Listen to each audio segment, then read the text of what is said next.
La parole est à Jean-Michel Boucheron. Monsieur le Président, Monsieur le Premier ministre, le 2 mai 2011 restera un beau jour pour la liberté des hommes. Aujourd'hui disparaît la première organisation terroriste planétaire de l'histoire. Comment, à cet instant, ne pas penser aux victimes de New York, de Londres, de Madrid, mais aussi à celles d'Égypte, de Jordanie, de Turquie, d'Indonésie, d'Irak, il y a quelques jours encore du Maroc. N'oublions pas qu'Al-Qaïda, c'était d'abord et surtout l'ennemi des peuples musulmans qu'elle voulait asservir. Al-Qaïda, c'était aussi une nécessité sécuritaire qui a envahi pendant 10 ans nos vies quotidiennes, portant insidieusement atteinte à nos libertés individuelles et collectives. Le terrorisme va changer de forme, Al-Qaïda est stratégiquement morte. Certes, elle a été épuisée par le harcèlement des services secrets occidentaux, mais surtout et d'abord, c'est la jeunesse arabe, par ses révolutions démocratiques, qui a tué politiquement Ben Laden. L'Amérique a heureusement porté le coup de grâce à cette aventure morbide. Certains voudront succéder à Ben Laden, d'autres engageront des actions de vengeance et des terrorismes régionaux prendront le relais. Ils devront être traités au cas par cas et pas seulement par des moyens militaires. Une fois de plus, nous constatons que les opérations ciblées et renseignées obtiennent des résultats, pas les guerres globales.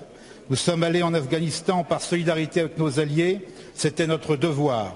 Nous y sommes allés pour traquer Al-Qaïda et Ben Laden, notre objectif de guerre aujourd'hui s'estompe. Il faudra donc maintenant, Monsieur le Premier ministre, discuter avec nos alliés une adaptation concertée de notre dispositif en Afghanistan, donnant cette chance à l'espoir de paix. Monsieur le ministre d'État, ministre des Affaires étrangères.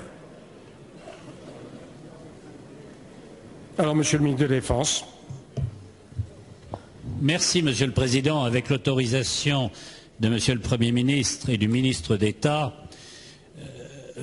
Mesdames et Messieurs les députés, cher Jean-Michel Boucheron, j'aimerais que vous ayez raison et que vous ayez complètement et largement raison.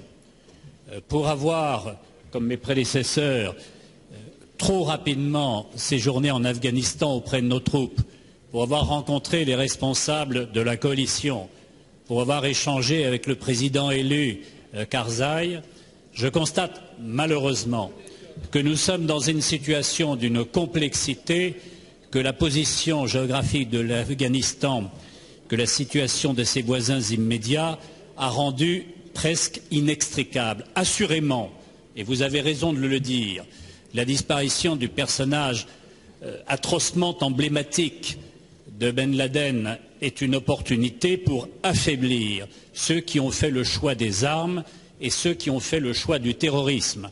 Ce n'est pas à cet instant la certitude que toutes les formes armées de contestation d'un pouvoir élu puissent en effet s'accomplir et s'achever. C'est la raison pour laquelle nous devons, comme l'a évoqué le ministre d'État, manifester du sang-froid, garder le lien direct avec la coalition et mesurer le travail sur le terrain que nous conduisons.